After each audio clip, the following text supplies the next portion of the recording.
Hello everyone, what's up? Welcome to GMA24 Update News Channel. Hope you will enjoy our news. Chagos deal is most unpatriotic policy of my entire lifetime comment. Keir Starmer must be shamed into abandoning this insanity. Contact your local MP now and protest, writes Patrick O'Flynn. I was a sixth former when, under Maggie Thatcher, Britain engaged in a great patriotic effort, spearheaded by our heroic armed forces, to recapture sovereign territory. How we lived every moment of that campaign to liberate the Falkland Islands, waking each morning desperate for news of overnight events. Every major loss was etched into the national consciousness. HMS Coventry, HMS Sheffield, the Sir Tristram and Sir Galahad. And then there were the stepping stone victories from South Georgia. Just rejoice at that news. To Goose Green, where Colonel H. Jones made the supreme sacrifice. Thatcher herself was magnificent, fending off attempts by the Foreign Office to advance a plan for joint sovereignty with a thug Argentine regime. Other countries could not fail to be impressed at the sheer nerve and daring of the retaking of the Falklands, and Britain stood tall in the councils of the world. 4 decades on, and what have we come to? Under Keir Starmer, Britain is engaged in a great anti-patriotic effort, spearheaded by leftist London lawyers, to lose sovereign territory, and to pay a king's ransom to do so. The transfer of the Chagos Islands to Mauritius, at the behest of a highly political and anti-British foreign tribunal, which has no jurisdiction in the matter, is the most disgusting and anti-patriotic policy advanced by any British government in my lifetime. It is nearly impossible to believe how it is unfolding, almost in slow motion, without anyone in politics summoning up the gumption to stop it. A question here and there from Kemi Badenoch at PMQs, or from Nigel Farage, just does not cut it. Both should be campaigning flat out to shame Starmer into abandoning this insanity. And shame on those few cabinet ministers with any vestiges of common sense, who should be threatening to resign rather than just briefing the BBC that this is a runway for Starmer to expend political capital. I am put in mind of a speech by Malvolio in the Shakespeare play Twelfth Night. My masters, are you mad? Or what are you? And have we, the British people, had our patriotic spirits so diluted by decades of mass immigration and the denigration of our country by left-wing media that we will just let this pass? There is no national security justification for this handover. Given that displaced Chagosians themselves have not been consulted, there is not even any happy-clappy, be nice to the natives rationale. The idea, rushed out by a panicking Starmer, that the joint UK-US base on Diego Garcia could not operate under continued British sovereignty is bunk. His guff about the electromagnetic spectrum, which protects secure communications, not being able to function without a deal, is nonsense. The implication is that a UN agency called the International Telecommunications Union might somehow suspend the laws of physics and block the transmission of electromagnetic waves through the region. That's a ridiculous suggestion. Even were it technically possible, the idea of it doing this to an America led by Donald Trump is a non-starter. And even if it did, the airbase would still be more secure under ongoing British sovereignty than under a truncated leaseback that Mauritius will be able to veto any extension on. And all this is before we talk about the money. The obscenity of paying $9 billion or even $18 billion to a tiny country that never had sovereignty over the Chagos Islands anyway, is more than 200 miles away from them, and renounced any claim when it gained its independence from Britain. The truth is that anti-British ideology is driving this agenda. Starmer and his lawyer chums are ashamed of our country's past, and obsessed with empowering international judicial overlords to keep us in check in the future. The International Court of Justice, another UN body, which suggested Mauritius should have the islands, is only authorized to issue advisory rulings on such matters. And in any case, Britain long ago expressly set aside any question of ICJ jurisdiction over any dispute with the government of any other country which is or has been a member of the Commonwealth, which Mauritius is.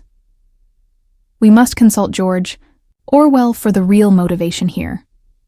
England is perhaps the only great country whose intellectuals are ashamed of their own nationality. In left-wing circles, it is always felt there is something slightly disgraceful in being an Englishman.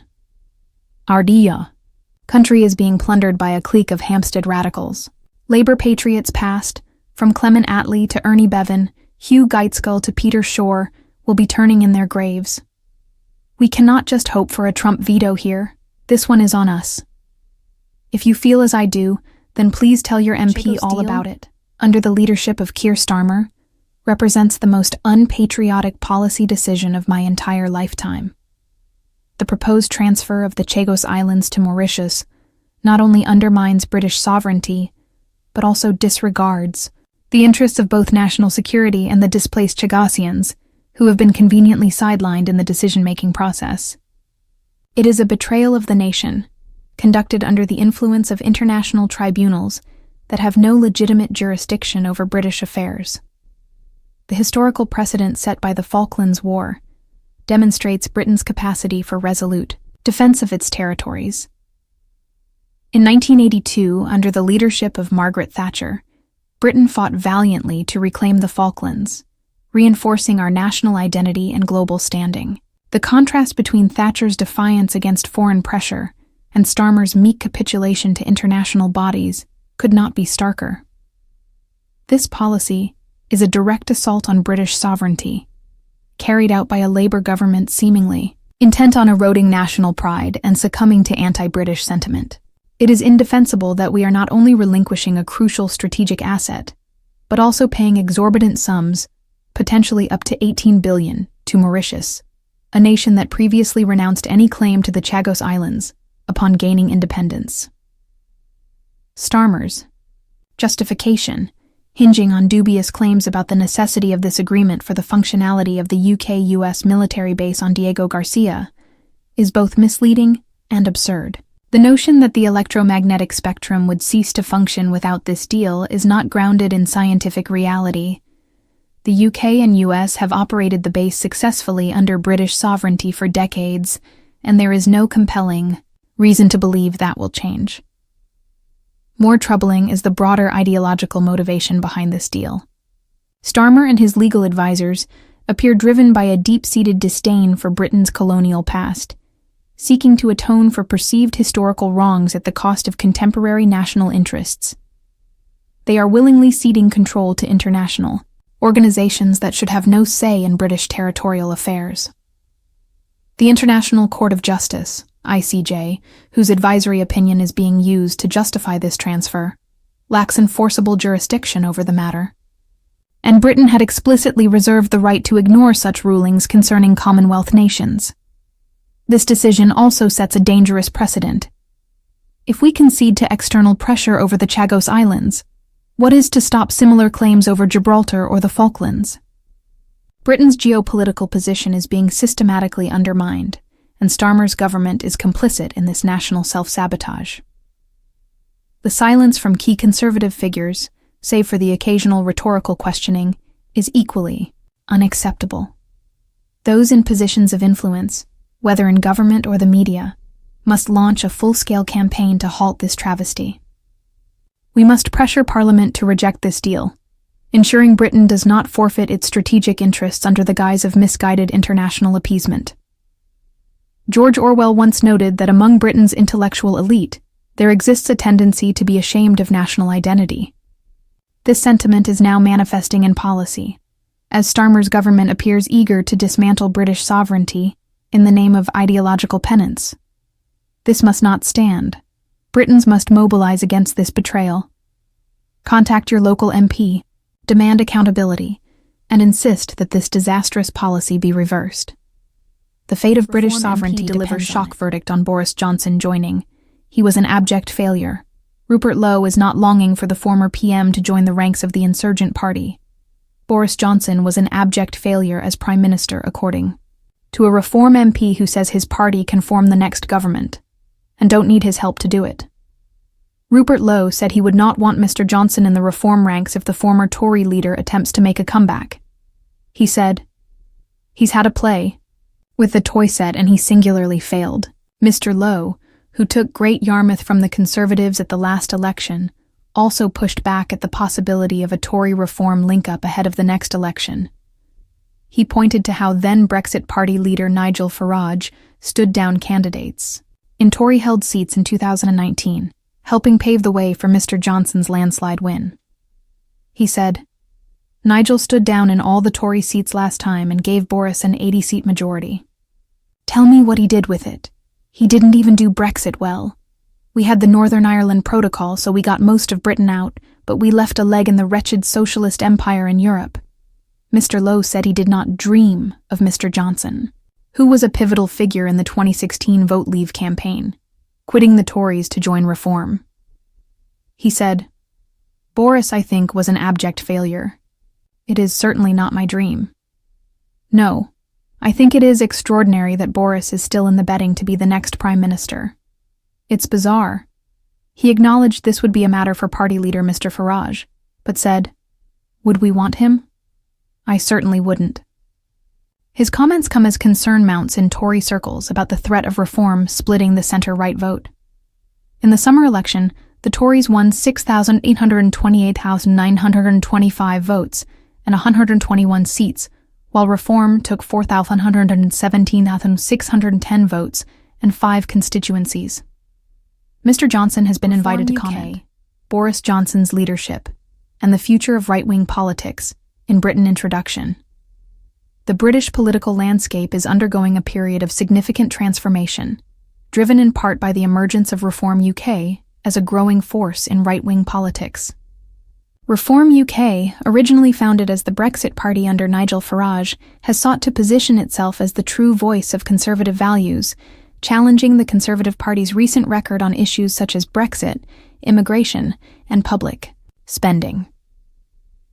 In this context, former Prime Minister Boris Johnson's political legacy and potential comeback have become a subject of fierce debate.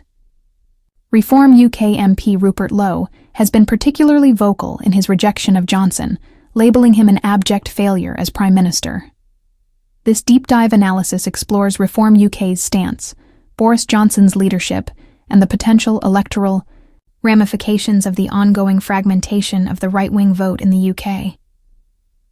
Boris Johnson's leadership, successes and failures. The Brexit gamble, Boris Johnson's leadership was inextricably linked to Brexit. As the face of the Vote Leave campaign in 2016, he played a critical role in securing the UK's departure from the European Union. However, his handling of Brexit's aftermath remains deeply contested. While he delivered on the formal withdrawal through the 2019 Brexit deal, Reform UK, and figures like Rupert Lowe argue that he failed to fully extricate Britain from EU influence, particularly with the unresolved issues surrounding Northern Ireland.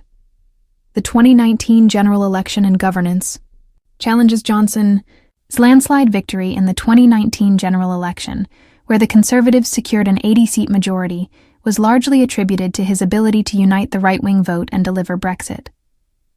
However, critics contend that this mandate was squandered. Lowe and other Reform UK voices argue that Johnson failed to use this majority effectively, citing weak policy decisions, high public spending, and an inconsistent approach to immigration control. The COVID-19 pandemic and leadership perceptions. Johnson's handling of the COVID-19 pandemic further polarized opinion. His government's response, marked by lockdown measures, the furlough scheme, and the vaccine rollout, was initially praised. However, his eventual downfall was accelerated by scandals, such as Partygate, which eroded public trust in his leadership. Reform UK, advocating for personal freedoms and reduced government intervention, has been highly critical of the extensive lockdown policies implemented under his administration. Reform UK's critique of Boris Johnson, Brexit betrayal? Rupert Lowe and other Reform UK members argue that Johnson's Brexit deal was fundamentally flawed. They cite the Northern Ireland Protocol as evidence that the UK has not fully regained its sovereignty. This lingering EU influence is a key issue for Reform UK, which seeks to position itself as the only party committed to a true Brexit. Economic mismanagement and high public spending. Another major criticism leveled against Johnson is his government's approach to economic policy. While the Conservative Party traditionally champions fiscal responsibility, Reform UK argues that Johnson's government deviated significantly, with high public spending, increased taxation, and insufficient efforts to curb inflation. Immigration and Border Control Reform UK has positioned itself as a hardliner on immigration, advocating for stricter border controls and tougher measures to prevent illegal crossings. The party views Johnson's record on immigration as weak, citing the continued arrival of migrants via the English Channel as evidence of government failure. Reform UK versus the Conservative Party, with the Conservative Party struggling in the polls. Reform UK sees an opportunity to capture disillusioned right-wing voters. This dynamic has created an ongoing debate about whether a formal alliance or cooperation between Reform UK and the Conservatives could be possible. Rupert Lowe's rejection of Boris Johnson underscores the reluctance among Reform UK members to align with a party and a leader they see as having failed to uphold conservative principles. Key areas of divergence between the two parties include Brexit and sovereignty. Reform UK advocates for a more complete break from EU influence. Economic policy. A push for lower taxes and reduced government intervention. Immigration. A tougher stance on border control and asylum policies. Electoral. Implications. The road to the next election with Labour. Leading in the polls and the Conservative Party facing internal divisions, the emergence of Reform UK could have significant consequences for the next general election. Some potential scenarios include a split right-wing vote, benefiting Labour. If Reform UK and the Conservatives compete for the same voter base without cooperation, Labour could secure a decisive victory by capitalising on the divided right-wing vote benefiting Labour. If Reform UK and the Conservatives compete for the same voter base without cooperation, Labour could secure a decisive victory by capitalising on the divided right. A Reform-Conservative alliance. While unlikely given current tensions, strategic cooperation could prevent vote splitting in key constituencies. Reform UK gaining ground. Independently. If Reform UK continues to rise in popularity, it could establish itself as a serious contender in British politics, forcing the Conservatives to shift further right to regain lost voters. Conclusion. The future of Reform, UK and right-wing politics in Britain. Rejection of Boris Johnson by figures like Rupert Lowe highlights a deeper rift within right-wing politics in the UK. Reform UK's emergence signals a shift in voter sentiment, particularly among those who feel the Conservative Party has failed to deliver on its promises. Whether Reform UK can translate its growing influence into electoral success remains to be seen, but its impact on the political landscape is undeniable. As the next election approaches, the battle for right-wing voters will intensify. The Conservative Party faces the challenge of either reconciling with Reform UK or risking further fragmentation. Meanwhile, Reform UK will need to prove it can offer a viable alternative government, rather than simply serving as a protest movement. One thing is certain: the debate over Boris Johnson's legacy and the direction of right-wing politics in the UK is far from over. So what do you guys think about this update? Let me know in the comment below. If you like my video, please press like button and subscribe for more. Hope I'll see you in next video.